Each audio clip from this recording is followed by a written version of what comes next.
بەناوی خوای گەورە سڵاوتان لێبێت بینەرانی بەڕێز و خۆشەویست کاردانەوەکانی ڕووداوەکانی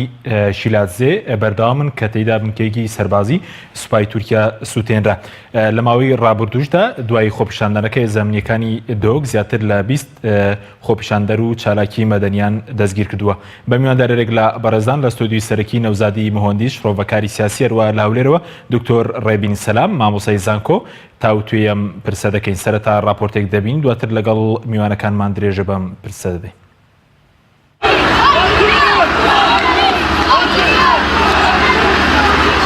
کاردانەوەکانی خۆپیشاندانی ناحیەی شیلاتزێ لە پارێزگای دهۆک بەردەوامن و هێزانامنیەکانیش زیاتر لە 20 کەسیان لەسەر ڕووداوەکە دەستگیر کردووە.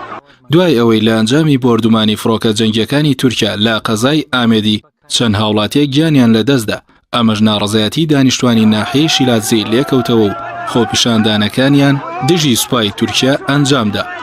لە خۆپیشاندانەکەدا بنکەیەکی سەربازی سوپای تورکیا لە شیلاتزێ دەستی بەسەرداگیرا و خۆپیشاندەرێکیش گیانی لەدەستدا. دوای ڕووداوەکە نێچیروان بارزانی سەرۆکی حکوومەتی هەرێم پەیوەندێکی تەلەفۆنی لەگەڵ وەزیری دەرەوەی تورکیا ئەنجامدا و پێی ڕاگەیاندبوو ئەوانەی دەستیان لە هێرشکردنە سەر سەربازگەکەی تورکیا هەیە ڕوبەڕووی دادگا دەکرێنەوە. لە ئێستاشدا هێزانامنیەکان زیاتر لە 20 کەسیان لە سنووری پارێزگای دهۆک دەستگیر کردووە کە پێک هاتوون لە هاوڵاتی و چالاکوانی خۆپیشاندانەکان. خۆپیشاندانەکەی ناحیەی شیلاتزێ لە کاتێکدایە لە ماوەی 10 ساڵی ڕابردوو ژمارەیەکی زۆری هاوڵاتیانی هەرێم بەهۆی ململانەی پەکەکە و تورکیاوە لە ئەنجامی بۆردومانەکانی سوپای تورکیا گیانیان لەدەستداوە. لە ساڵی 2007ەوە سوپای تورکیا ناوچە سنووریەکانی هەرێمی کوردستان بۆردومان دەکات. بە پێیاماری وەزارەتی پێشمەرگەی هەرێم تەنیا لە 4 ساڵی ڕابردوودا 20 هاوڵاتی مەدەنی بەهۆی بۆردومانەکان گیانیان لەدەستداوە. لە سنووری پارێزگاکانی دهۆک و سلێمانی و هەولێر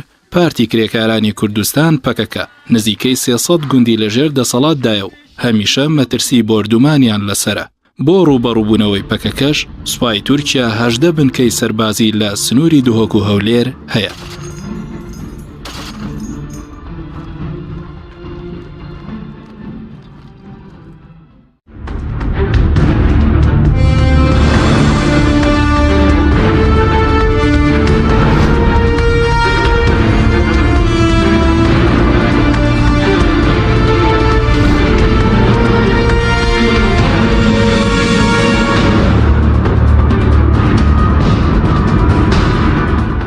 جارێکتر سڵاوتان لێبێت بینەرانی بەڕێز سوپاس بۆ میوانەکانمان کاک نەوزاد بەخێر بێنی سەرتەر لە بەڕێستانەوە دەست پێ بکەین ڕای بەڕێستان لەسەر ڕووداوەکانی شیلاتزێ و لەسەر و کاردەوانە ناوەش کە دوای ڕووداوەکان هاتوونەتە ئاراوە بە تایبەتی لە دام و دەستگا حکومیەکان بۆ نمونە لە سنووری پارێزگای دهۆک زیاتر لە 20 کەس لەسەر ئەو سوودانی و بنکە سەربازی تورکیا دەستگیر کراوەتی. بەڵێ وەڵام سەرتا زۆر سوپاسی جەنابتانەکەم سەری ڕێز و نەوازش بۆ شەهیدەکانی ئەو ڕووداوە نەخوازراوە و بریندارەکان شفای بەپەلیان بۆ خوازم و کارەساتێکە بەڕاستی ناوی ئەتوان بڵێ ناوی بنی کارەسات چونکە کارەساتێکە بۆ معنایکەوە تۆ لە وڵاتی خۆت دانیشتووی لە ناو گوندی خۆت دانیشتووی لە خاک وڵاتی خۆت دانیشتووی هێزێکی دەرەکی دوژمن و داگیرکار بۆ وڵاتەکەت کە نیەتێکی خراپی هەیە بەرامبەر ئێستا و ئاهەنگەی وڵاتەکەت بەرامبەر هەموو نەتەوەی کورد لە هەر چوار پارچەکەی کوردستاندا ئەمە بۆردومانت دەکات دەتکوژێت تۆ وەکو ڕەتفعلێک تۆ دەست پێشخەر نەبووی تۆ بادی نەبووی بۆ ئەوەی کەوا زوڵم بکەی لە بەرامبەرەکەت بەڵکو ئەو زوڵمت لێەکە بەڵام لەگەڵ ئەوەشدا جارێککە دێتەوە سەرت وە بۆردومان دەکاوە دەترسێنی بەڵام بەرپرسانی بۆ حکوومەت هەرێم و تورکیاش باز دەکەن ناکرێنی پەکەکە نێو قسەی بەرپرسانە ینی خاکی هەرێمی کوردستان بەکاربێنێ باز دەکەن هیچ وڵاتێکی دنیا ژەمەنیە بۆ نمونە تۆ خاکی وڵاتێکی دراوسێ بەکاربێنی بۆ سەر وڵاتێکی ترەوە. بەڵێ خۆی وەکو من ویستمەوە بڵێم خۆی ئەو بابەتە دوولایەنەیە لایەنێکە کە ئێمە دەبێت هەر دوولایەنەکە و هەموو ڕەهەندەکان بخوێنینەوە بەوەی کەوا هێزێکی کوردی برامانن هاونیشتیمانوان هاونەتەوەمانن و ئێستا کەوتونەتەوەی کەوا خەباتێکیان دەست پێ کردووە بە ماوەی لە ساڵی 1984 تا ئێستا بەردەوام من دژی داگیرکاری و دوژمنکاری هێز و دەسەڵاتی تورکیا وەکو ئەوەی کە خۆمان لە باشوور کردومان و چەند ساڵ دژی ڕژێمەکانی بەغدا و بەعس کردومانە. ئێمە بە درێژایی یەکێک لەو سیفاتانەی شۆڕشی کورد لە باشوورە بە درێژایی هەموو شۆڕژەکانمان ئێمە پەنامان نەبردوێتە بەرپارچەکانی تری کوردستان لە ڕۆژهەڵات لە باکوور لە ڕۆژئاوا بەڵکو یارمەتی و معنەویاتمان لە براکانمانەوە وەرگرتووە بەڵام نەچوین بنکە و بارەکەکەمان جۆزینەوە ئەوانە و وەرەقەیە کاتێک بدێنن دەستی ئەو حکومەتانە دژی ئێمە هەنگاو بنێن بەداخەوە پەکەکە وەکو هێزێکی شۆڕژگێڕی نەتەوەی من هەمیشەوا سەیرانەکەم و برامانن و برای خوێنیمانن و نەتەوە نیشتیمانمانن یەکە و ئەو بە حەقی خۆی ئەبینێت لە ڕووی دیدگانەتەوەیەکانوانێ کە هیچ جیاوازیەک ناکات لە هیچ پارچەیەکی کوردستانە بەڵکو هەموو پارچێک و هەموو بستە خاچێکی کوردستان بە خاچی خۆی دانێ و بە گۆڕپانی سیاسی و خەباتی نەتەوەی خۆی دانێ ئەمە لەلایەک ڕاستە دروستە بەڵام دەبێت هەموو ئەو هێزانە چ ڕۆژئاوایەکان چ باکووریەکانی برامان چ ڕۆژهەڵاتەکان ئەم دەسەڵات و ئەزمموی حکومڕانی کە کوردەکە 28 ساڵە بەردەوامە بە هەموو کەم و کوڕەکان و کە خۆشمان ڕخنەمان لەسەریەیە و نیشانی پرسیارمان لەسەر هەیە لە خزمەت گوزاری لە پێشکەوتن لە ئاودانکردنەوە بەڵام دەبێت ئەوانش تەقلیدی ئەو زروفەکەن کە ئێمە تیاین ئێمە نەبووینەتە دەوڵەتێکی سەربەخۆ ئێمە خاوەن سیادە و سەروەرینین ئێمە سنووری نێودەوڵەتیمان ئێمە یاسا دەوڵەتەکان نامانگرێتەوە و نامان پارێزێ بۆیە دەبێت ئەوان بە هەند وەربگرن چالاکیەکانیان بگوازدەوە بۆ ئەو پارچانەی کە خۆیان خەباتی تیا دەکەن دژی دەسەڵاتدارانی ئەو ڕژێمانی کە لە تورکیا لە ئێران لە سووریا هەیە بۆیە بەڕاستی ئەوە دوولایەنەیە بەڵام لە هەمان کاتیشدا ئەو هێزە داگیرکەرانش بۆیان نییە بێنە ناو خاچی هەرێمی کوردستانەوانێ و سەروەر و سیادەی دەوڵەتێکی خاوەن سیادی وەکو عێراق ببەزێنن و دژی یاسا نێودەوڵەتەکان دژی دەستوری هەمیشەی عێراق لە ساڵی 2005دا کە هەمومان دەنگمان وایەوە هاتناوەی ئەو هێزانی تووچەش بۆ خۆی ناشەرعیە ناقانونیە نادەسووریە بۆیە لە هەموو کاتێکە حتمما کە تۆ دوو هێزی دژ بە یەک لە بەرامبەر یەک بوون و بەرامبەر یەک وەستان و دژایەتی یەکتریان کرد پێکدادان ڕۆیە و ئەوەی کە زەرە رووسیانەکە تەنها خاچی باشووری کوردستانە و خەڵکی باشووری کوردستانە بەداخەوە لە ساڵی 90 بوون و هاتنە ناوی هێزی تورکیا بە شێوەیەک لە شێوەکان دەگەڕێتەوە بۆ ساڵی 95 کاتێک کە بەداخەوە و سەردەمانە سەردەمی شەڕی ناوخۆی بینی پارتی یەکێتی بوو بە ناوی هێزی PMF و هێزی پاراستنی ئاشتی جێگیر بوون و لەو کاتەوە پێشتر نەبوونەوە بن کە سەربازیانە بەڵێ پێشتر نەبوونەوە بن کە سەربازیان لە خۆی بوونی هێزی تورکی و هاتنە ناوی مێژوویەکی کۆنتریە دەگەڕێتەوە بۆ ساڵی 82 بەپێی ڕێکەوتنێک لە بین دەوڵەتی عێراقی ئەو کاتە و تورکیا دواتر لە ساڵی 2007 ئەم ڕێکەوتنە تازە کرایوانێک کە بۆ هەردوو لا هەیە بە قوڵایی 20 کیلۆمەتر تا 25 کیلۆمەتر ڕێکەوتنی تازە کردەوە 2007 حکوومەتی عێراقی و لە سەردەمی پێم وایە کاگوژار زێباری خۆی وەزیری خارجیە بووە لە وەزیری خارجی عێراق بووە ئەو ئیتیفاقیە کراوە بەم شێوەیە قەسم ئەوەیە بەم شێوەیە هاتن ناوەوەی جێشی تورکیا شێوە شەرعیەت و قانونێکی پێیراوە لە قانونی عێراقی و لە دەسەڵاتی عێراقی و لە هەرێمیش کاتی PMF هاتووە لەسەر داواکاری هەردوو حیزبی یەکێتی و پارتی بۆ پاراستنی ئاشتی لە بینی هەردووچانە بەداخەوە و ئێستا جێگە پێی خۆی قایم کردووە و لەسەر مەسلەی دەستگیرکردنەکەش سەر لە یەکەم ئەگەر بچین هەورێ لای کاک دکتۆر ڕێبین کاک دکتۆر زۆر سپاس بۆ بەشداری بەڕێزیشتان دەمەوێت سەرنجی بەڕێزش لەسەر ڕووداوەکەوە سەبارەت بە و ئیجراتش کە ئێستا مەسەلەن داون دەستگاکان لە سنووری پارێزگای دۆگ دەستیان پێکردووە بەڕێز پێ دوای ئیجراتی دروستن دەستگیرکردنی ئەو خەڵکانی کە بەشداری یان لە خۆپیشاندان کرد یاخود بە جۆرێک لە جۆرە حکومەت تێرێم لە بەیاننامەکەشیدا باسی لەوە کرد و کە دەستێکی گێرە شێوێن لە پشت ئەم ڕووداوانە کە ڕووداوانەوەی کە بنکەیەکی سەربازی تورکیا سووتێنرا. بەناوی خۆی گەورە و میهرەبان طبعا ڕێز و سڵام بۆ جەنابتۆ بۆ میوانە بەڕێزەکەت و سەرجەم بینەران زۆر سپاس. لە ڕاستیە ئەوەی کە ڕوویداوە لە ناوچەی شیلاتزێ ڕووداوێکی نەخوازراوە و هیچ لایەنێک پێی خۆش نییە بەو جۆرە ڕووداوەکان بەو ئاقارەدا بڕوات و ئەمە ئەو ترس و مەخاوفانە بوو کە حکوومەتی هەرێمی کوردستان و بە تایبەتی پارتی دیموکراتی کوردستان لە سەرەتای سەرەڵدانی ئەو هێزە چەکداریەوە لەم جێگەیەنەدا بە نایاسایی لە قەڵەمداوە و بە هەنجەدانێکی لە قەڵەمداوە بۆ تەداخولکردنی دەوڵەتی تورکیا. من نازانم مامەسا نەوزاد باسی ئەوە کە وەکو خۆمان ئەوانی شۆڕشەکەن یعنی کەی ئێمە یەک بستخاکی وڵاتی ئێران یا تورکیا یا سووریا بەکاری هێنراوە بۆ هێرشکردە سەر دەوڵەتی عێراق لە هیچ قۆناغێکی شۆڕشی کوردستاندا خەتی سیاسی یەکێک لە لایەنەکان بە زۆری پشتی بەستووە بە دەوڵەتی ئێران بەڵام خەتی عەسکەری لە ناوخۆی کوردستاندا بووە و خەتی عسکەری حزبێکی تر لە ناو کوردستانە بووە و خەتە سیاسیەکەی سەر بە دەوڵەتێکی وەکو سووریا بووە بۆیە ئەمە لە هیچ شوێنێکی دنیادا ڕووی نەداوە کە تۆ بێیت پێگە و مۆڵگە بۆ خۆت دروست بکەیت و نە لە یاسای تەعامل بالمثلی یاسای نێو دەوڵەتانە نە لە ئیتیفاقەکانی جنێفا نە لە هاوماڵێتی هاوسەیەتی وڵاتان و دراوسەیەتیدا ئەمە دەگونجێ بە هیچ جۆرێک و لە سەرەتاوە پارتی دیموکراتی کوردستان ئەمە هەڵوێستی بووە و ئەمە هەڵوێستی حکوومەت هێرێمی کوردستانیش بووە کە نابێ ئەو هێزە چەکداریانە بە هیچ جۆرێک لە سنووری ئێمە بن چونکە ئەوە بریتە لە خوێخستنە ناو برینی وڵاتانی چواردەورەوە ئەو ترسەی کە لەبەر دروست نەبوونی کیانێکی سربەخۆی کوردستانی لە مێژەوە 100 ساڵە لی دەترسن ئەوەیە کە تۆ بێیت پێگە و مۆڵگەی هەرێمی کوردستان یا ئەو کوردستانە سربەخۆیە بەکاربێنی بۆ ئەوەی کە هێرش بکەیتە سەر وڵاتەکانی دەرو دراوسێ ئەمە بۆیە دەڵێم بریتە لە خوێخستنە ناو ئەو برینەوە کە وڵاتانی چواردەور لی دەترسن بۆیە هیچ مسەوەقێکی یاسایی نییە باسی سەردێکی تاریخی کرا بە شێوەیەکی تێکەڵ و پێکەڵ کە دەبێ ئێمە بچینەوە پێش ئەو ساڵانە یعنی باسی ساڵی هەشتاودوو کە کرا طبعاً ئەوەش حکوومەتێکی عێراقی بەهێز لە ڕووی عسکەری و لە ڕووی سیادەی خۆیەوە لەو کاتە لەو سەروبەندی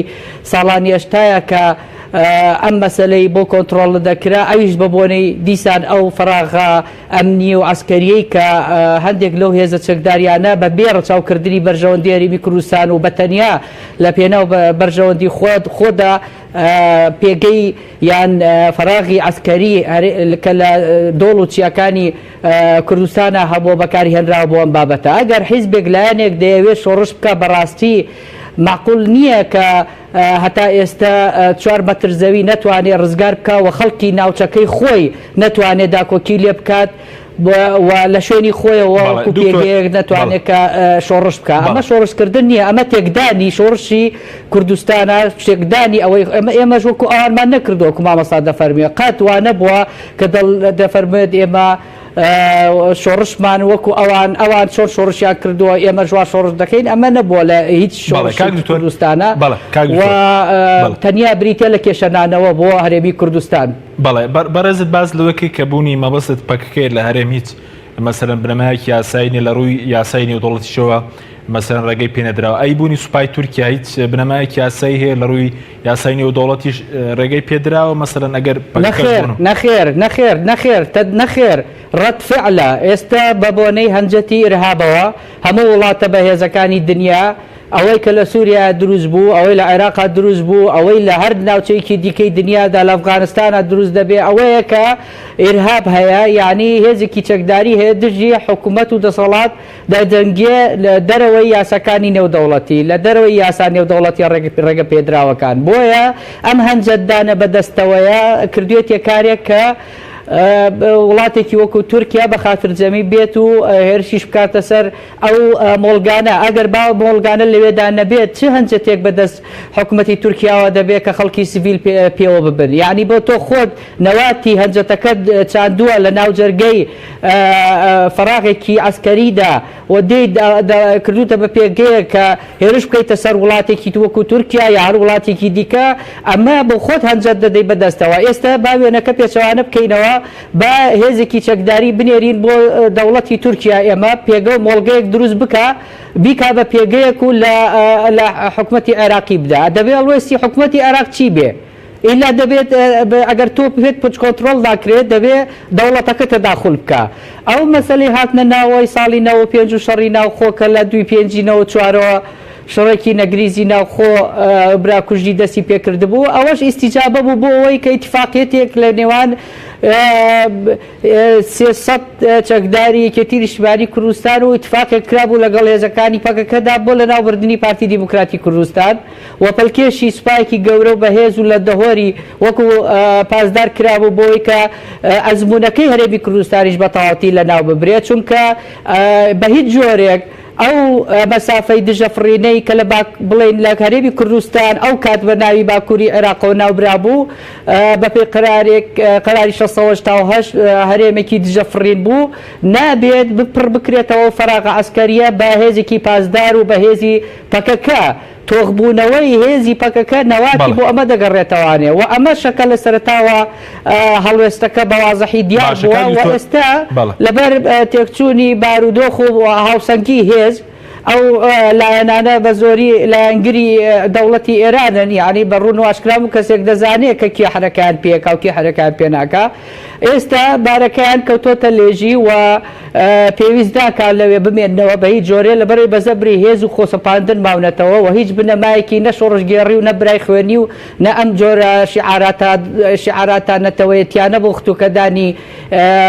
سۆزی نەتەوایەتی ناخوا بەڕاستی ئەگەر تۆ ماڵی خۆت وێران بکە برای چیتە یعنی بەڵێ ینی پێ دوایە پەکەکە ماڵی کوردستانی وێران کردووە ینی بە بۆ چوونی بەڕێزیان ئەوەی کە بەڕێز دەڵێ مەسەڵەوەی پەکە طبعاً تۆ ئەگەر تۆ بێیت تۆ بێیت بارگە و بنکە بکەیتەوە لە ناو خەڵکێکی سڤیل و بێدەسەڵات و لە دێنشینە بە هەلپەرستی ئەوەی کە فەراغێکی ئەسکەری یا فەراغێکی هەلێک قۆزراوەتەوانێت لەوێدا بیکەی بە بارگە و بنکە و لەوێدا هێرش بکەیتە سەر وڵاتانی دیکە ئەمە چی خوێندنەوەیکی بۆ دەکرێت تاوان بۆ ئەوەیە کە بەو شێوەیە کە وڵاتێکی تری کە خۆی بە حەق دەزانێت و بە ناوی ئیرهابەوە بە ناوی ئەو جۆرە چەمکە نوێیانەوە هەڵکوتێتە سەر هەرێمی کوردستانەکی نایە بە دەمانتوانی ئەگەر ئەو هێزانە لەوێدا نەبێ بە شێوەیەکی ڕوون و ئاشکرا بە پێی یاسای نێودەوڵەتان ئێمە لە ساڵی 91ەوە هەتا 2003 یا بڕیاری نەتەوەیەکگرتوەکان 16 بڕیاری دژەفرینی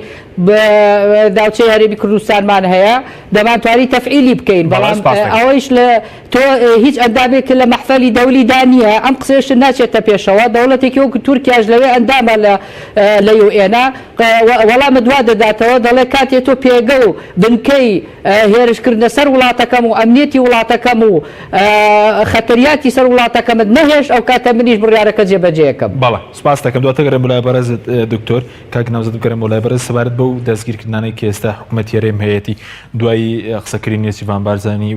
بڵێن لەگەڵ سەرۆکی حکوومەت لەگەڵ وەزیری دەرەوەی تورکیا باسی لەوە کرد بۆ کەسانێک کە دادگایی دەکەن کە لە پشت ڕووداوی سوودانی بنکە سەربازیەکەی تورکیاوان پێ دوای ئەم ئیجرائاتانە دروستن ئیجرائاتانەی کە دەکرێن ئیجرائاتی چۆن دروست بن بە چی یاسایە بە چه شەرعیەتێک ڕاستە حکوومەت من لە تەقدیری قسەکە و موقفەکە و هەڵوێستەکەی کاگنێچیرەکەم وەکو ڕئیسی حکوومەت وەکو ئەتەکێتێکی دیبلۆماسی بۆ ئەوی دڵی تورکیاش بێنێتەوە شوێنی خۆی و تەسعیدی موقفەکە زیاتر نەبێ و بە شێوەیەکی کە نەشکێتەوە بە شێوەیەکی خراپ دەبێ ئەوە کا بەڵام ئیجرائاتێک بێتە سەر ئەوەی ئیجرائات و 20 کەس بگیرێ و محاسبە بکرێ و بۆچی چوتە سەر بکە و بارگایەک و بۆچی بەردت تێگرتون بۆچی سیارە سووتان بەڕاستی ئەمە تەعەسوفیە ئەمە حەق نییە لە دەسەڵاتدارانی خۆمانەوە چی پارتی بێ چیەکێتی بێ بەرامبەر میلەتەکەی خۆیەوە جێبەجێ بکە تۆ وەکوتم تۆ خاچی هاوڵاتی خۆتیت لەسەر خاک و نیشتیمانی خۆت لەسر ماڵی خۆتیت باشە ئەی بۆچی چێ محاسبەی فڕۆکەخانەکان و فڕۆکەوانەکانی تورکیا بکە کەوات 6 هاوڵاتی کوردیان شەهید کردووە با بەواز لەوە بێنەکەوا پەکەکە بارگای هەیە و سەبەبەکە ئەوەیە و بەسەر چاو هەمومان زانیمان پەکەکەیە من ئێستاش لەگەڵەوەیانیم ئێستاش پەکەکە برامانن نەتەوەییمانن برای هاوڵانی لەگەڵ دکتۆر کە دەڵێەوەی ئێستاوان دەیکەن تێکدانی شۆڕشە ینی تێکدانی شۆڕش نییە بەو معنای کە جەنابی ئەڵێت من لە پێشەوە وتم دەبێت پەکەکە و هەموو هێزە کوردستانەکانیکە تەقدیری دۆخی سیاسی ئابووری ئەمنی کۆمەڵایەتی هەرێمی کوردستان و ئەم دەسەڵاتە حکومڕانیە بگرن و بیپارێزن وەکو ئەوەی کە بەشێکە لە دەسەڵات و حکومڕانی نەتەوەی خۆیان کە ئەمە ناکرێت ڕاست خۆ من نەبوو تۆ پەکەکە بێگەردە بێتاوانە کە بێکەم و کوڕیە ئەمە خاڵێکە بەڵام قەتیش ئەمە ناباتە ئەوەی کەوا من لە برایەتی بخەم و پشتیوانی نەکەم و معنەویاتی بەرز نەکەمەوە باشە ئێمە تورکیا وەک لە بۆردومانی ئێراکە ئەی بۆچی بۆردومانی ڕۆژئاواکە کاکە تورکیا نەیشاردێتەوە لەسەر زمانی تەیب ڕەجەب ئەردۆغان وەزیری دەرەوە وەزیری بەرگری باشە کورد لە هەر شوێنێ دەسەڵاتی هەبێ ئەوان دژمناتی کورد و نەتەوەی کورد دەکەن باشە من پرسیارەکەم بوونی 18 بارەگا بە عەدەدی 3000 و ئەوەندە سەرباز و ئەفسەر 3235 بە 58 تانکەوە بە 27 زریپۆشەوە بە 31 تۆپەوە 26 هاوەنەوە حەڤە ئاربیجی 10 دۆشکا 40 ئۆتۆمبیلی سەربازی لە حکاجی هەرێما بە ماوەی 15 ساڵ 16 ساڵ چێ ئیسفادەی لێ کردو هەرێمی کوردستان چی ئیسفادەیەکی لێ کردووە باش هیچ ئیسفادەی لێ نەکردو ئیسفادەی چیمان لێ کردووە لەسەر خاک و ئاوی ئێمە ئەخۆن و مەسرەفەکەن و ماو نەتەوانێ تەنها تورکیا بۆ پاراستنی ئاسایشی خۆی ئەم بارگانی دانەوە لەسەر سلوورەکانی خۆی من پرسیارێکی واقعیتر و منطقیتانە ترەکەم کاتێک کە داعش شەڕی داعش هەڵگیرسا لە ساڵی 2015 و مەترسی خستە سەر هەولێری پایتەخت باشە بۆ ئەم بنکانەی تورکیا یەک مەتریش نەهاتنە پێشەوە یەک فڕۆکەی هەڵنەسان یەک جێشی حرەکەت پێ نەکرد دژی داعش کە دوژمنی هەموو جیهانە دژمنی هەموو ئاشتیا بۆ تورکیا بۆ عێراق بۆ کورد بۆ عەرەب بۆ مسلمان بۆ هەموو دنیای دەرەوە باش ئەمە منطقەکەیەکە ئێمە وا بیر بکەینەوانێ بەرامبەر تورکیا بۆ پاراستنی خۆی هاتووە بۆ ئەمنیەتی پاراستنی خۆی هاتووە بۆ چاوی گەش و ڕەشی کورد نەهاتووە ئەمە خاڵێکە لە خاڵەکان و من لەگەڵ ئیجراعاتی حکومەتا نیم کەوا خەڵک بگرێ و هاوڵاتی خۆی بگرێ حکومەت دەبێت لە برێەوە هەڵوێز بەرامبەر حکومەتی تورکیا بێ بە چوونی بەڕێزت ئەگەر بەرامبەر هاوڵاتی خۆت هەڵوێستێکی توندت هەبێت بەرامبەر فڕۆکەوانەکە و ئەو کەسەی کە بۆتە هۆی شەهیدکردنی 6 هاوڵاتی خۆت ئەی بۆ قسەیەوە ناکەی لانی کەم قونسوڵی تورکیا بان دەکەم وەکو چۆن باڵێزی تورکیا بانگێش کراوە لە بەغاو لەلایەن وەزارەتی خارجیەوانێ ئەی تۆش ئەلەقەڵ قونسوڵی تورکیات بان کردایەتە فەرمانگەی پەیوەندیەکانی خۆت لە سەرۆکاتی حکومەت ناڕزایی خۆتت ئەلەقەڵ دەربڕایە لە بەرامبەر ئەوەشە باشە منی سەرزەنشی هاوڵاتیانی خۆمەکەم دەبێت سەبر و تەحملتان هەبێ دەبێت دۆخەکە تێپەڕێنین بەس نەک تۆ هاوڵاتیانی خۆت دەستگیر بکەیت و ڕاوەدوویان بکەیت و حتا تەعزیەکانیشان وەکو ئەڵێن بەسەربەخۆیی بەسەربەسانە نەکراوە مەیتەکان دواخراوە لەیانەوەی لە مەیتخانە ئەمە زانیاری کە ڕێگەشیان پێنەدەڕەوەکو پێویست پرسە بگێڕن یعنی من ئەوەی کە بینیمە گریانی دایکێک لەو دایکانە بینی لە یەکێک لە میدیاکانە هاوار یەکدەگی و هاوار بۆ چێ بەرم یعنی تەعزیی بوو پرسەی بوو جەرگ سوتاو بوو بە قسەکەم ئەمەیە کاکە حەکیم دەبێت حکوومەتی هەرێم هەڵوێستێکی هاوسەنگ بنوێنێت لە بەرامبەر هەم هاوڵاتیانی خۆیان و لە بەرامبەر دەوڵەتی تورکیا و هێزی داگیرکردنی هاوسەنگی نییە هاوسەنگ نییە بەو شێوەی کەواتۆ چ پێویستهڵوێستی حکوومەت هێرێمە یاخود هەڵوێستی بۆ نمونە لایەنێکە بە بۆچوونی بەڕێز ئەوەی کە کاگنێچیر جەنابی باسیەکات وەکو سەرۆکی حکوومەت باسەکە ئێمە با نەچینە ئەوەی مەسلەی حیزباتی وەکو پارتی لێکی بینەوە نەخێر لەناو حکوومەت هێرێما کاگنێچیر وەکو سەرۆکی حکوومەت قسەی کردووە و صفەتی سەرۆکی حکوومەت و صفەتە ڕسمیەکەی ئەوەیە دوول لە حیزباتی وەکو پارتی باسی بکەین چونکە مەسلەکە کاکە حەکیمبانی گەینە ئاسی حیزباتی مەسلەیەکی خەتەری تورکیا مەسلەیەکە لەسەر هەموو نەتەوە نیشتیمان لەسەر پارتی نیە لەسەر یەکێتی نیە بەتەنیا لەسەر هەموو ئەحزابە لەسەر هەموو نەتەوە ناوچەکەشمانە بە هەرێمی کوردستانەوە ئەو خەریتەی کە جەنابتان پیشانتان ناوە بوونی هێزی تورکیا گەیشتۆتە نزیکی لە سۆران و لە نزیکی هەولێر و دوهۆک و زاخۆ هەموو منتیقەکانی سەر سنووری گرتوتەوە باشە خۆ لە زاخۆ بارەگای پەکەکە نییە ئەی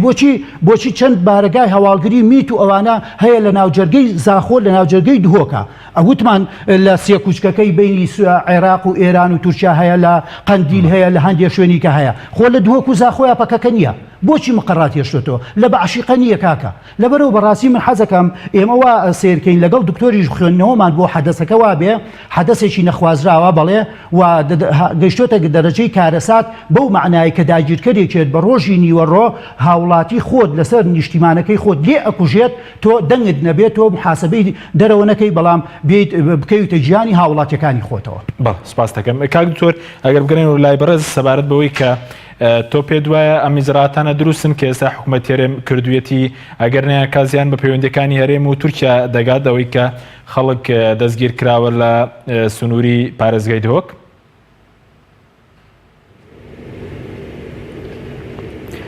بەڕێزم ئێمە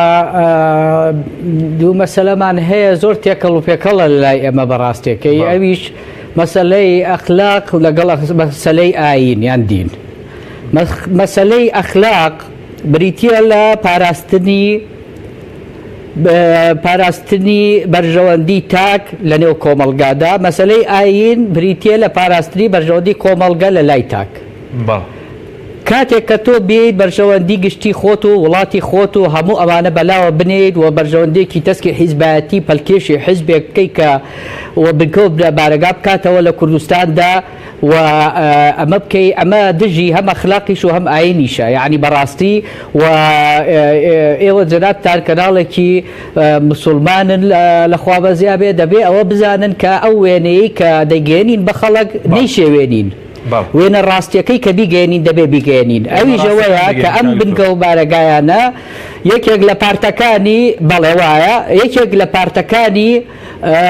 کوردستان لە سەروبەندێکدا پەلکێشی ئەم بنکە و بارەگانی کردووە و هانی داون و مزایدەی سیاسی کردووە بەسەر هەرێمی کوردستان و بەسەر پارتی دیموکراتی کوردستاندا 2 هەفتە پێش ئێستا بنکە و بارگاکانی تەفگەری ئازادی داخراوە پاشەوەی کە باڵانسی هێز و شەڕ دۆڕاوە و سووریا شەڕی تیاتەواو بۆ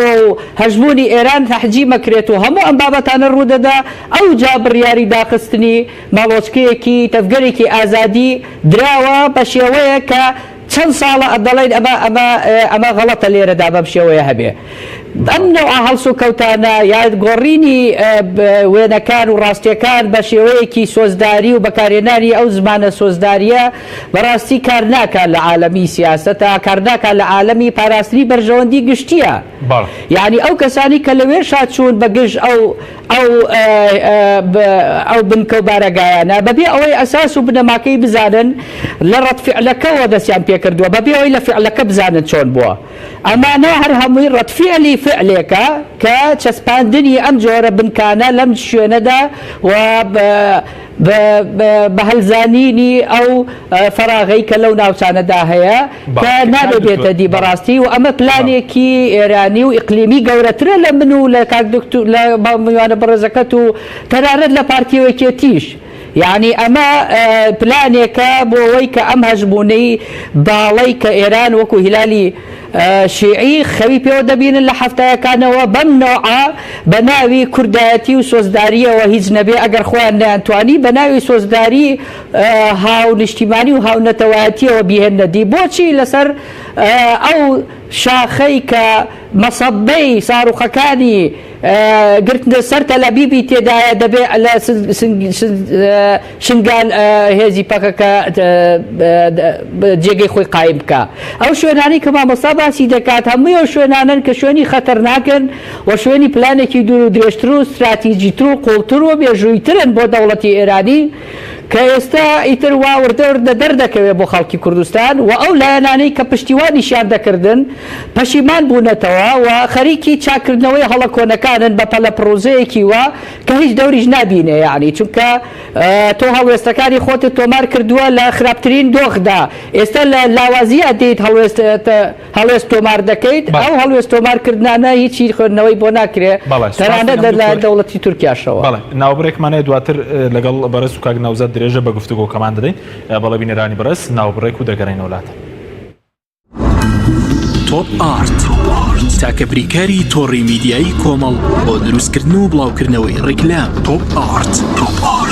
فانسینێت خێراترین هێڵی ئینتەرنێت بە داوەلۆندی بێسنوور ئێستا لە خزمەت کڕیاراندایە فانسینێت جۆرەها کارتی پڕکردنەوەی بۆ ئامادە کردوون کە سەرجەمیان داونلۆندیان بێ سنوورە بۆ ماڵ و شوێنە گشتیەکان کارتی 9000 دیناری بۆ ماوەی 1 هەفتە کارتی 7000 دیناری بۆ ماوەی 15 ڕۆژ کارتی 30000 دیناری بۆ ماوەی مانگێک کارتی 40000 دیناری بۆ ماوەی مانگێک و بە خێرایی زیاتر کە تایبەتە بە یاری ئۆنلاین هێڵی فانسینێت لە ڕێگەی ئامێرێکی تایبەت کە لە سەرباندا دەنرێت وەردەگیرێت و لە ڕێگەی گەێنەرێک بۆ ئامێری بڵاوکردنەوە لە ناو ماڵەکەت یان شوێنی کارەکەت کاری پێدەکرێت ژمارەی تەلەفۆن 0 224 75 74 یان 0 194 36 37 فانسینێت تۆپ ئارت تاکە بریکاری تۆڕی میدیایی کۆمەڵ بۆ دروستکردن و بڵاوکردنەوەی ڕیکلام تۆپ ئارت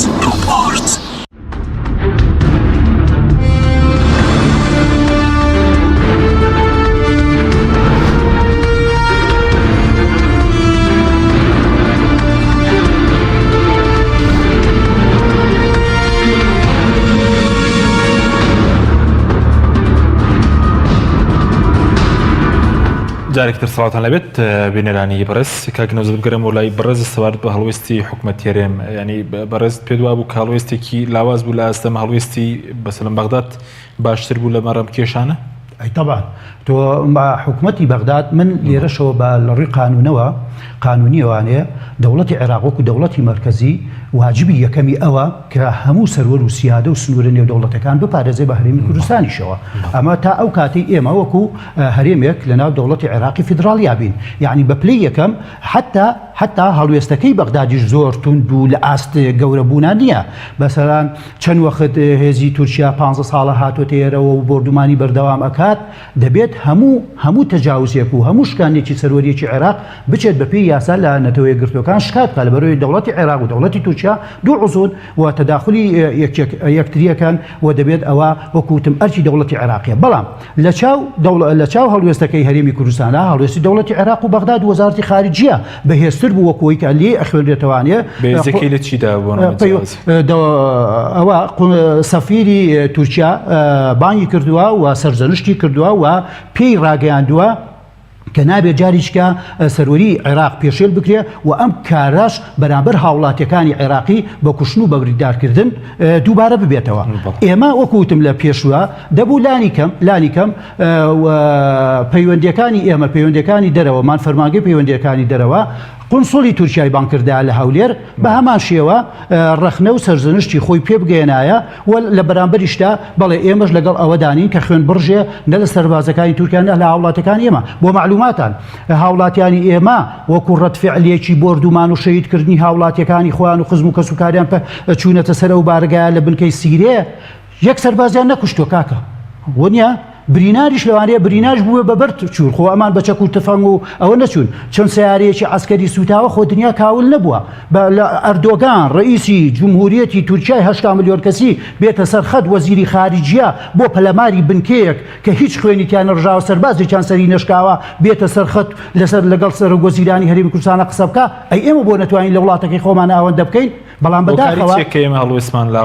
بەداخەوە قسەکەم ئەوەیە هێمە ئەوەندە پەیوەندیەکانمان ناشەفافانەیە تاریکاوە و کەس نازانێت لەسەر چه ئەساسیەت پەیوەندی لەگەڵ تورکیا پەیوەندی حکومەتوی هەرێم لەگەڵ تورکیایە باشە بە شێوەک لە شێوەکان لە بواری نەوت و وزە و ئەمنیەت و سەربازی و هەواڵگریا تێکەڵە بۆیە لەوانەیە ئێمە هەڵوێستمان زەعیف بێ بەرامبەر دەوڵەتی تورکیا و مەساڵح و بەرژەوەندیەکانمان ئەوەندە زۆر بێ لەگەڵیانە کە نەتوانین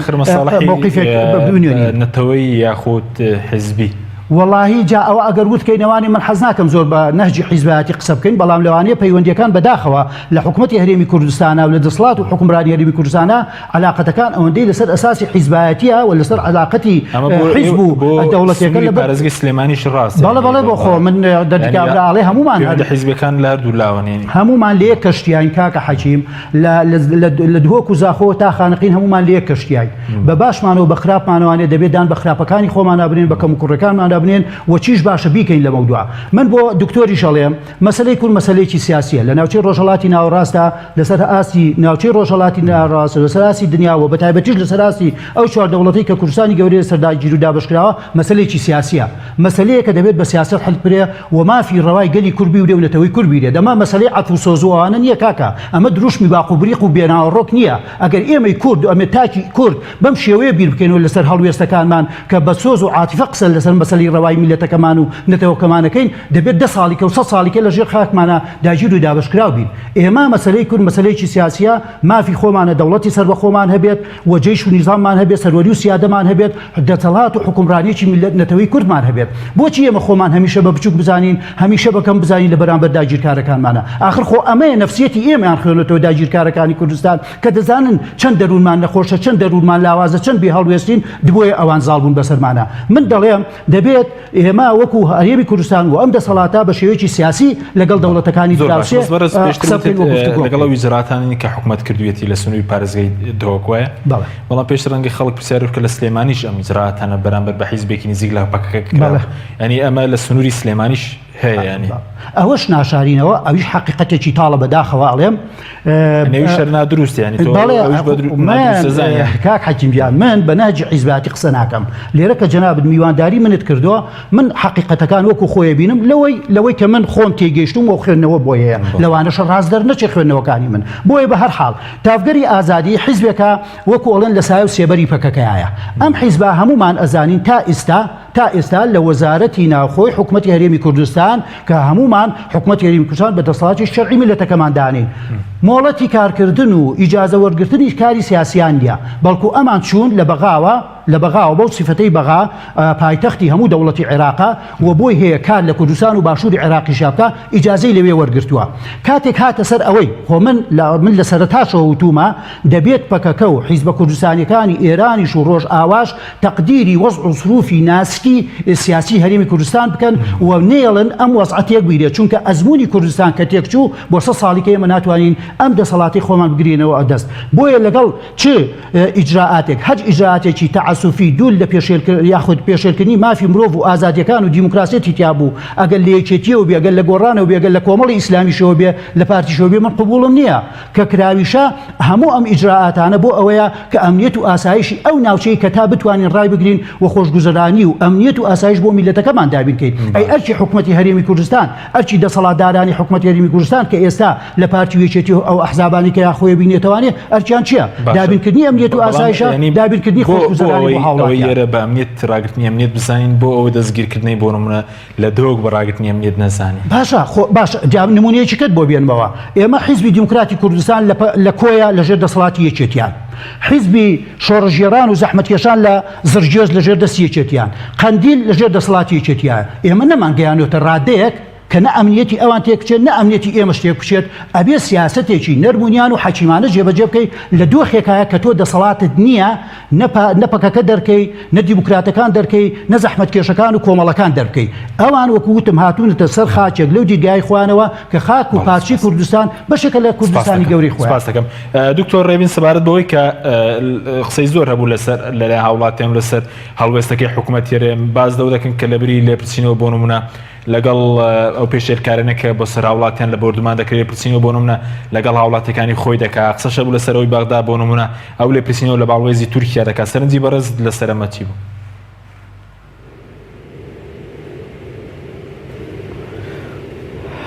واللهی یعنی نازانم هەموو ئەمانەی کە ئێستا ڕووی داوە هەر ئەو ناوچانەی کە باس کرا هەموو ناوچانن کە هێزێکی سیاسی دەسەڵاتی بەسەریا گرتووە و چەند ساڵە دەوترێ ئەم بنگەوبارەکەیانە نابێ لێران بن و ئەمە هەمووی ڕەتفعلی ئەوی شەیە یعنی بۆچی بنەمای بۆچی ئێمە لە کاتی کە کێشەکە دەنرێتەوانێ ئەوە کەس بەرپرس نییە بەڵام ئەگەر کێشەکە خەریکە ئەچێتە سەر قۆناغێک ئەوە خەتای حکومەتی هەرێمی کوردستانە و بە جەماعی دەبێ تۆمەتەکە هەڵبگیرێ بەنسبەت هەڵوێستی زەعیف و بەهێزەوە من نازانم هەرێمی کوردستان چی پێکرێ بەرامبەر بە تورکیا نازانم مامۆستا با پێمان بڵێت هەڵوێستێکی زۆر بەهێز با بنوێنین بەرامبەر بە دەوڵەتی تورکیا بیڕوخێنین لانی کەم دکتۆر دەیتوانی چ هەڵوێستێکی بەهێز دەکرێت بانک هێشتن و بەیاننامە ناکرێت بە بەیاننامە ناکرێت بە مامۆستای بەڕێز تورکیا لە هەولێر بانکات و سەرزەمشتی فعلی حرەکەیەکی بنکەیەکە کە ئێوە حزبەکەی ئێوە هێناوتانەتە ئاراوە بەڕێ برای بەڕێزم ئەوە بوو کە ئێستا جەنابەت دەڵێ ئەو ناوچانی کە باسیەکەی هەر هەمووی لەژێر دەسەڵاتی لایەنێکی حیزبیدایە هەمووی ئەو شوێنانن کە ئەو بنکەوبارەکانە داڵدەدراون و ئەوەشن کە لە بەرەبەیانی ئەم حکوومەتی هەرێمی کوردستانەوە دەوترێت کە نابێ ئەمە لێرەدا بەڕێکەوتنێکی سیاسی ئەو برایانەمان جێگە کردوتەوە و ئەوانی زۆر سوپاسیانەکەی کە ئەمنیەت و ئاسایشی هەرێمی کوردستان و ناوچەی سلێمانیان پاراستووە لە بەرامبەر ئێران و لە بەرامبەر تورکیاشە ئێوە ژواتان کردایە خەڵکی سڤیل ئێستا کە 6 کەس دەڵێ شەهید کراوە ئەو 6 کەسە تایارەکانی تورکیا شەهیدی نەکردوون مامۆستای بەڕێز و گەورەم ئەی لە ئاسمانەوە لە خۆیانەوە مردوون فعلی ئەو فعلەیە کە داڵدە و مۆڵگەی ئەوانە جێگە کراونەتەوە بە هێزێکی چەکداری و شۆڕژگێر و هاوخەبەردانراونە تا ئێستا بینیشمانە ڕەبوومان تەفگەری ئازادی فلیمێکیان نەتوانی عەرز بکەن فلیمێک ئەمجۆرە حیوارانە مامۆستا لە 6 یەکە لە دەنگی کورد وتارێکی نووسیوە ئەم جۆرە ڕەشبینیانەی کە بەسەر کێتیریشبانی هاتووە بەسەر دۆزی کوردایە ڕاستی من مامۆستا بە خوێنەوارێکی باش دەزانم مامۆستا بە خوێنەوارێکی زۆر باشە زانم و متابعێکی چاکی سیاسیشە یەکێک لەوانە لە 6 یەکە ئەم ساڵ نووسیوەیانە گوایە لە دەنگی کورد ئەوە کوردستان هەموو دۆزەکەی بەرەو دواوە ڕواو ئەوە قوربان بۆ گیراوەتەوە و ئەوە بەری ئاسمان بە بێژنگ گیراوە و بوچە و مزانیەژی تر نایرێ بە کوردستان ئەوە بە بۆنەی ڕفراندۆمەوە ئەمەل لێ هەموو ئەم جۆرە شتانە ئەو خەلەلانە و مەشاکیلانەی کە لە ناو حیزبی خۆتا هەیە نابێ بیخێتە سەر دۆزی حیزبێک دۆزی کورد نییە دۆزی کورد گەورەترە لەو بابەتە و دۆزی کوردیش بەرەوپێشەوە دەچێ بە چاککردنی ئەو هەڵانەی کە بە درێژایی ژیانی هەرێمی کوردستان کراوە و وردەوردە خوایان بێ دەستکراوە بە چاکردەوەی ئەو هەڵانە بە داخستنی ئەو جۆرە بکەوبارەکانە لە ناوچەی بڵێن ئەو شوێنە دەستی پێکرا و ئەو کەسانی کە دەڵێن گیراون و کەسی و کاری خۆمان و گیراون خۆ فیلمێکیان پێ تەفگەری ئازادی نەیانتوانی لە پارکی ئازادی سلێمانی عرض بکەن سەر تا پایان بە نێر و مێوە هەمویان خونجێرا بوون ئەوەی سەراوە هەمووی 24 سەعات نەمانەوانە قەیچێکە لە ئازایی لای براکانی خۆیان ئەو مزایداتانە قەیچەکەی نییە مەسەلە مامۆستاگیان ئەوە مزایداتی سیاسیە نەخێر من وەڵی بەژیان من بە لەهجەی حیزبی قسە ناکەم جەنابەت زۆر حیزباتی تۆغەکەیتەوە دکتۆر جان هەر وەکو دکتۆرێکی زانستی قسە پێ زۆر خۆشرە خەڵکی زۆر گوێمان لێبێ بەڵێ دکتۆر ڕێوین باشترە باشە دکتۆر لە سەرتاوە جەنابەوە لێکرد بۆیە منمەنەمونە بێنمەوە باشە دکتۆر بەس بەڕێز وتت یعنی ئەو شەش هاوڵاتیە کە شەید کراون تارەی فڕۆکەی تورکیا شەیدی نەکردوون پێ دوای پاکەکە شەیدی کردوون بە بۆچوونی بەڕێزت نەخێر ئەو لە نەشەیدی کردوون کە بوونە تەمای چەسپاندنی ئەم بنکەوبارەگەیانە لە سەرتاوە لە هەرێمی کوردستانە لێ کردوون کە تۆ بێیت بۆ خۆت لە ناو ماڵەکەی خۆتە مۆڵگەیەکدا بنیت بۆ دژایەتیکردنی وڵاتانی چواردەور و بژڵێ هەر کەسێک بێ لەم مۆڵگەیە بدا ئەوە تۆ خەتای تۆیە ئەمە باشە دکتۆر و لە خوایان بێ وردەوردە چاکیش دەبێ ینی باشە بەس باڕوون بێستا ینی بەڕێزت پەکەکە بە پرسیاری یەکەم دەزانی لە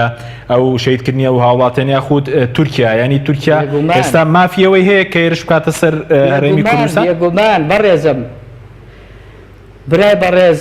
ڕەتفعل دەبێت تۆ تەماشای فعل بکە یەکەم جار نابێتۆ لە ڕەتفعلا بچەقیت هیچ کێشەیەک بەو نەوعان نەمشت و ماڵ دەکرێت ئەوە کاتە حیوارەکەش دەبێ بە مجادلە نابێ بە مناقەشە ئێمە هاتوین مناقەشەیەک بکەین بۆی هەیە لە سەرەتای ئەو بەردامەیەوە منیش و مامۆستاش ئەگەر لە دۆخی مناقەشەکردن دابین لەگەڵ یەکدیدا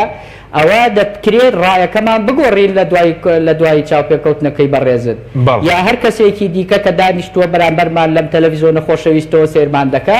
دەبێت ڕایەکەی بتوانێت بگۆڕێت ئەگەر مناقەشە بێ بەڵام ئەگەر مجادلە بێ وچەقین بێ بەوەی کە ڕەتفعلێک بەس بگری پێوەی و تەباشای فعل نەکەیت لە ئەوڵەوە چی ڕوویداوە کار و کاردانەوە ئەوە ئێمە ناگەیت بە نەتیجەیەک و هەروەکو مجادلەیەک دەبێ و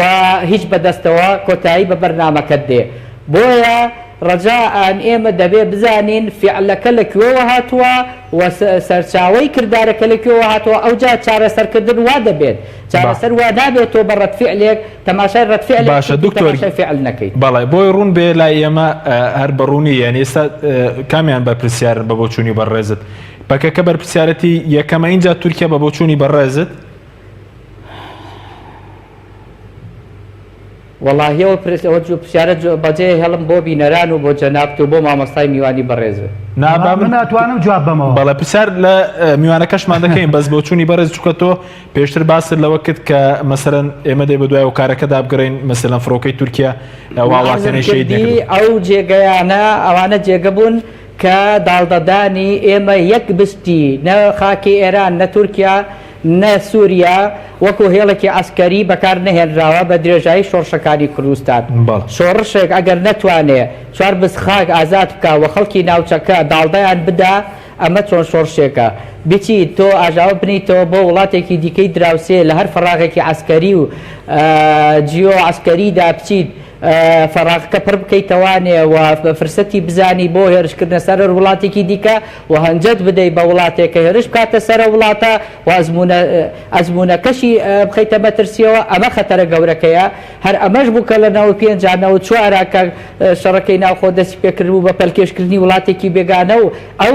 مەساحەت دژەفرینە بە هیچ جۆرێک فەراغێکی ئەسکەری هەبوو نەدەکرا بەوە پڕ بکرێتەوانێ هەندێک کەس باسیێواکەن لە 96 بۆچی ڕووداوەکەی ئابینەوە شەش ڕوویدا ئەمە چاکردنەوەی هەڵە بوو ئێستش هەموو ئەوانە چاکردنەوەی هەڵەیە هەڵا دەبێت ڕاز بکرێتەوە هەڵە نابێت یا بچەقیت بەوە تەنیا فعلەکە سیر بکەیت دەبێت فعلەکەش سیر بکەیت بەڵێ ینی پێدوای بوونی سوپای تورکیا لە هەرێم بۆ ڕاستکردنەوەی هەڵەکانە ئەوەندەی من بە هەڵە لێتی نەگەیشتوم یعنی برای بەڕێزم بوونی سوپای تورکیا بەدەست عرضم کردی بەدەست نەیکێتی نیشتیمانی و نە پارتی دیموکراتی کوردستانەوە نە بەدەست حکوومەتی عێراقیشە من لە زمان مامۆستا خۆی فەرمووی لە 1992 ئەمانە لێرن لە 2007ەوە لێرن لە 94 و 95ەوە لێرن بەڵام هەنجەتەکە چییە دەبێت بێتۆ بێت هەنجەتەکە ببڕیت ئەو هەنجەتت کە بڕی ئەو کاتەوە تەواجودەکەشی نامێنێ ئەو کاتە عرضم کردی بڕیاری 688 دەتەوەی گرتوەکان جێبەجێ دەکرێت ئەو کاتە دەڵی بۆ نییە هیچ فڕۆکێکی جەنگی بە باکووری عێراقا یا هەرێمی کوردستان و کوردستانی خۆشەویستا بفرێت ئەو کاتە دەتوانێت بڕیارەش تەفعیل بکەیت چونکە بڕیارەکە بە شێوەیەکی یاسایی لە ساسی دەوڵەتی هەر خودی خۆی ماوە کۆتی قانونی ماوە دەتوانی بەکاری بێنی. سوپاس دکتۆر زۆر سوپاس کاک نەوزەت کاتمان زۆر کەماوەسبارەت بە چارەسەر چییە بۆ چارەسەر ینی هێنان بە و بردومان هیچتر خەڵکی مەدەنی نەبێتە قوربانی هەم مەسەرەن بە نسبەت بەکەکەوە هەم بە نسبەت تورکیاشەوە. بەڵێ من بەڕێی خۆم جارێکی کەشەڵێم مەسەلەی کورد مەسەلەیەکی سیاسیە دەکرێت حکوومەتی هەرێمی کوردستان من ناوی حکوومەتی هەرێمی کوردستانم داق لەگەڵ حیزب و حیزبەتیە من زۆر کۆک نیم و تۆخیشی ناکەمەوانێ دەوڵەت ئێستا نمایندەی میلەتی کورد حکوومەتی هەرێمی کوردستانە دەسەڵاتێکمان هەیە دەبێت ئەم حکوومەتە بکەوێتە گفتوگۆیەکی هێمنانە برایانە لەسەر خۆ سیاسیانە لەگەڵ پەکەکە یەکەم جار لەگەڵ هەموو هێزەکانیکەی ڕۆژهڵاتی و ڕۆژاوایی براکانمان تیان بگەێنێ کە دەبێت ئێوە ڕاستە ماڵی خۆتانە برای ئێمە برنەتەوەین یەک ئامانجێک دروشم یەگەوەمان هەیە بەڵام دەبێت تەقدیری و زروفی ئەمنیەت و ئاسایشی 5 میلیۆن کەس لە هەرێمی کوردستانە بکەن ئەمە یەک بەڕێکەوتون بە ئیتیفاقێک و چەند ساڵە ئێمە لەگەڵ دیموکراتەکان و زەحمەتکێشەکان و ئەوانەیە کردومانە لەم ناوچەیە پێ دوای لە ناوچەیە و بەرنەتوانراوە بکرێت لەگەڵ پەکەکەمە من کرابێت یان نەکرابێت من وەکو ئەوەی بازەکەن و هەواڵگریەکان پارتی دیموکراتی کوردستانیش ئێستاش پەیوەندی لەگەڵ پەکەکەیە هەیە و بە شێوەیەک لە شێوەکان لە کەناڵە نیگەنی و ئاشکراکانە پەیوەندیان هەیە و ئاڵگۆڕی هەواڵگریشان هەیە و نەبێت قەتعیان کردبێت لە بینی یەکخۆیان ئەمە لەلایەک دوو حکوومەتی هەرێم ئەرچێتی جاریچکە لەگەڵ دەوڵەتی عێراقی مەرکەزیە قسە بکە لەگەڵ دەوڵەتی تورکیا قسە بکە بە شێوەیەک لە شێوەکان نابێت ئەم ڕووداوەی شیلاتزێ دووبارە ببێتەوە لەسەر خاکی هەرێمی کوردستان و هاوڵاتی دووبارە نەبێت تۆیان بەڵێ بردومانەکە و تەنانەت چۆڵکردنەکانیش من خاڵێک بە بیری دکتۆرێنوانێ لە 12/5/2003 و لە دەی 4/2013 و لە 13/2/2018 ئەمە پەرلەمانی کوردستان داوایان کردووە کە دەبێت ئەو مۆڵگانەی سەربازانی تورکیا خاکی هەرێم چۆڵ بکەن وەرە بڕیارەکانی پەرلەمانی کوردستانی خولەکانی پێشوو تەفعیل بکە هەمومان پێکەوە کورد دەڵێ حکوومەتی هەرێم دەسەڵاتەیە کە سەربازانی تورکیا لە سیاسەتە کاک حەکیمجان سیاسەت شەڕکردن نییە سیاست جەبهەگرتن لە یەکتری نییە گفتوگۆیە مناقەشەیە تێگەیاندنە و گەیاندنە قەناعەت بە یەکتری بۆ ئەوەی ئەم حاڵەتە دووبارە نەبێتەوە خاڵێکی کە من دەڵێم دەبێت ئێمەی کورد دکتۆری برای بەڕێزم من لەو نووسینەوە کە جەنابەت باسیەکەی خۆخۆری کورد ناتەبایی کورد یەک و یەک نەکردووی کرد دوردۆنگی کورد وای کردووە کە مەسەلەی کورد هێواش یاش پاشەکشە بکە نەک بەرەوە پێشەوتێ خاڵی لاوازی کورد خۆیەتی و دوژمنەکان زۆر سپاس دکتۆرنی خولەکیش بۆ بەڕێزت ئەم ڕووداوانەی شیلازێ زیانەوە پەیوەندەکانی هەرێم و تورکیا دەگەێنن بە کورتی بێ کاتمەوە سپاس دەکەم. بەڕێزم ئەو ڕووداوانە ئەوەی ئەگەر باسی حکوومەتی هەرێمی کوردستان و هەڵوێستی حکوومەتی هەرێمی کوردستان دەکرێت و ژمارە و بەروار دەهێنرێتەوە بە هەموو ژمارە و بەروارەکانی کتاب و تەسریحاتەکانی هەرێمی کوردستان لە سەرەتاوە هەڵوێستەکە وازەح و دیار بووە و ئەوەی کە جێبەجێ نەکردووە ئەو لایەنە بووەوە ئەمە بەسەڵی بە حیزبیکردن و بە حیزبی نەکردن نییە ئەگەر ئێمە هەمومان حەزمانە کرد کە هەرێمی کوردستان بڕیارەکانی و هەڵوێستەکانی بەسەر هەموو شوێنێکی هەرێمی کوردستانە قەڵەمڕەو بێت بەڵام ئەو شوێنانەی کە قەڵەمڕەوی حیزبایەتی ڕەزاڵە بەسەریا جوابی ئەم بڕیارانەی هەرێمی کوردستانیان نەداوەتەوە ئەمە یەکەم دووەم ئەو نووسینەی کە باز دەکرێت دۆزی کورد بەرە دواوە چوار نووسینە باسی ئەوە دەکرا کە میزانی بڕاوە و ئیتر دنیا بە قورگیراوە ئەوانە بەڵامەوە لەخوا بەجابێ بە سیاسەتی ڕاستی هەرێمی کوردستان میزانیەش تەسدیق کراوە و میزانیەش دێت بۆ هەرێمی کوردستان و هەموو ئەو شەوە ئەنگوستە چاوانە کۆتایی هات. بەڵێ زۆر سپاس بۆ دکتۆر ڕێبین سەلام مامۆسای زانکۆ کە لە هەورێرەوە لەگەڵ مامی سپاس بۆ بەڕێستان و زۆر سپاس بۆ بەڕێز نەوزادی مۆهەندیس چاودێری سیاسی کە لە سۆی سەرەکی لەگەڵ مابووی سپاس بۆ بینێرانی بەڕێز سپاس بۆ هاوکارانم تا بەرنامێکی دیکە خواتان لەگەڵ.